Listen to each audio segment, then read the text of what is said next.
E aí, pessoal, beleza? Bom dia, tudo bem? Bom, vamos lá. Nesse vídeo aqui a gente vai falar sobre as aves, quarta classe do filo dos cordados. Então, dentro do filo dos cordados, que são os vertebrados, nós temos 5 classes: peixes, anfíbios, répteis, aves e mamíferos. Então, nós já seguimos, já passamos por peixes, anfíbios, répteis e agora nós estamos em aves e o próximo último vídeo vai falar dos mamíferos. Bom, características gerais. As aves, elas apresentam pele mole, flexível e seca, tá? É bastante queratinizada essa pele. Se a gente lembrar um pouquinho, essa característica tem muita semelhança com os répteis, né? Não é à toa que a ciência acredita que as aves descenderam dos répteis, dos dinossauros, por exemplo. Então, eles têm bastante aí semelhanças, mas vai surgir aí bastante novidade na classe das aves. Então, uma pele mole, flexível, seca, não apresentam glândulas. Lembrando que os anfíbios tinham a pele ali cheio de glândulas liberando muco, por isso que é uma pele bem lubrificada, né? Lisa, fina, bastante molhada. Mas as aves, elas não apresentam glândulas, exceto uma. Elas têm uma glândula que se chama urupigiana, que é uma glândula que libera um óleo, é um tipo de lipídio que tem como função impermeabilizar as penas. Então, esse óleo permite com que as penas estejam impermeabilizadas contra a água. No caso da ave entrar em contato com a água, da chuva principalmente, né? Se as penas absorvessem essa água, elas iriam encharcar, essa ave iria ficar muito pesada e isso dificultaria o seu voo. Então, esse óleo, né, essa glândula libera esse óleo que tem essa função de deixar as penas impermeabilizadas.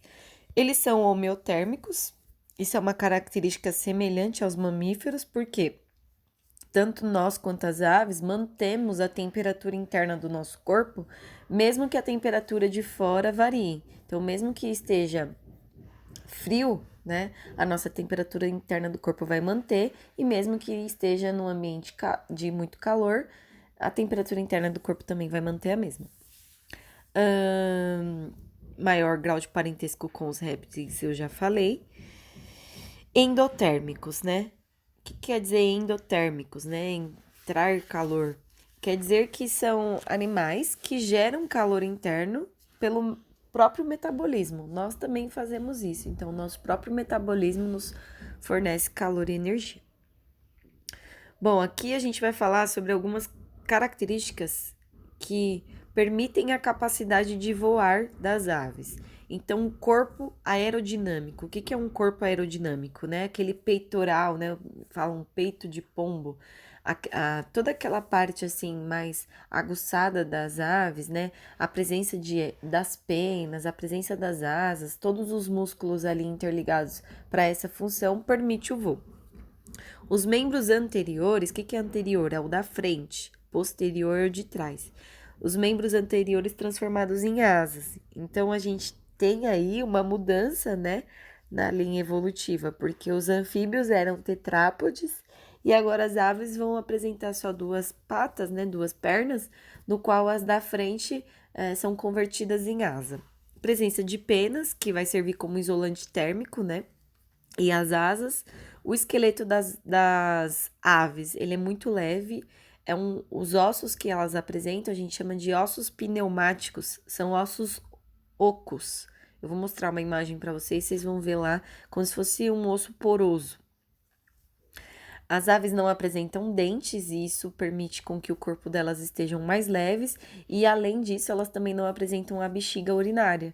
A nossa bexiga, né, que está ligada ali no sistema excretor, com os ureteres, né? Nós temos os rins que vai filtrar todo o sangue e para liberar, para formar lá a urina, né? No final. Então, a urina, no nosso caso, fica armazenada na bexiga. As aves não apresentam, né, essa bexiga, então é por isso que geralmente a gente vê de pouco em pouco tempo as aves ali excretando, liberando aquela pasta esbranquiçada. É porque a excreção das aves é por ácido úrico. E o que a gente chama de xixi, né, já sai junto com as fezes por uma abertura que eu vou mostrar numa imagem para vocês, que é a cloaca. E aí tem aquela estrutura pastosa, tá? A presença de bico córneo e a presença do externo. O que que é externo? É um osso, tá? E esse externo, na literatura, nos livros, vocês vão encontrar assim, externo em formato de quilha. O que que é quilha? Quilha é a estrutura de uma parte, né, da estrutura de um barco. Então, esse osso das aves, ele lembra muito a essa estrutura de um barco, por isso que é chamado de externo com formato de quilha. As aves têm a presença de sacos aéreos, que é uma extensão, um prolongamento dos pulmões, que vai permitir com que o ar passe de forma constante e unidirecional, diferente dos mamíferos, né, que a nossa troca de ar vai entrar e sair pelas superfícies respiratórias. E esses sacos aéreos, que é um prolongamento do pulmão, também vou mostrando uma imagem para vocês, vai servir para diminuir a densidade dessa ave, permitindo o voo. Então, todas essas características aqui, elas permitem às aves a capacidade de voar. Bom, aqui numa imagem, ó, tá mostrando a parte esquelética de uma ave, né, o sistema esquelético, e a gente vai focar aqui no externo. Então, aqui tem o peito, né, dessa ave, e tá escrito aqui, ó, quilha do externo, né? É esse osso aqui que ele se prende nos músculos peitorais, né? Nos músculos que estão ligados às asas e tem uma grande importância aí no voo. Então, olha aqui. Nós, seres humanos, né? Nós, mamíferos, também temos o externo, né? Ele fica ali na caixa torácica, que a gente chama de costelas, né? Ele não tem o formato de quilha, vocês podem ver aí, tem um outro formato. Então, nas aves, esse externo tem o formato de quilha. Olha aqui, uma quilha de um barco, né? Então, por isso que chama externo de quilha. E aqui a gente tem uma imagem dos ossos pneumáticos, que são ossos porosos, né? Todas essas aberturinhas aí que vocês estão vendo são ossos mais leves, tudo bem? Aspectos fisiológicos. Então, o sistema digestório é completo, né? Aqui tem uma imagem mostrando para vocês toda a sequência da parte digestiva das aves. Então, elas têm bico, língua, faringe, esôfago, papo, moela, intestino delgado e grosso. E, por fim, a cloaca, que é aquela abertura que eu falei para vocês que sai também as excretas, que eles liberam ali, então, a urina juntamente com as fezes, que é aquela pasta esbranquiçada que tem a presença de ácido úrico. Sistema circulatório é fechado, então o sangue vai circular por vasos sanguíneos. As aves apresentam 4 cavidades no coração, sendo 2 átrios e 2 ventrículos. Então temos que recapitular aí, né? Os peixes são bicavitários. O coração do peixe só tem 2 cavidades, um átrio e um ventrículo. Eu vou falar mais disso no próximo vídeo. Os anfíbios são tricavitários, né? Os répteis são tetracavitários e as aves também. E aqui o que é mais interessante é que nas aves não vai ter mistura de sangue. Então a gente fala que é um sistema circulatório completo. Então de um lado do coração vai passar um sangue, do outro lado vai passar outro tipo de sangue. Sistema respiratório é pulmonar, então as aves apresentam um pulmão. Sistema excretor, elas têm o rim, né, que já diretamente é ligado na cloaca, sem ter aí um órgão para armazenar a urina, que seria, no caso, a bexiga, então elas não têm. Sistema nervoso, elas apresentam um encéfalo altamente desenvolvido, né, com a presença do cerebelo, e o cerebelo é uma parte lá que está no encéfalo que tem tudo a ver com o equilíbrio, de manter o equilíbrio. E essa característica aí está altamente ligada com o voo, porque é necessário ter um bom equilíbrio para o voo.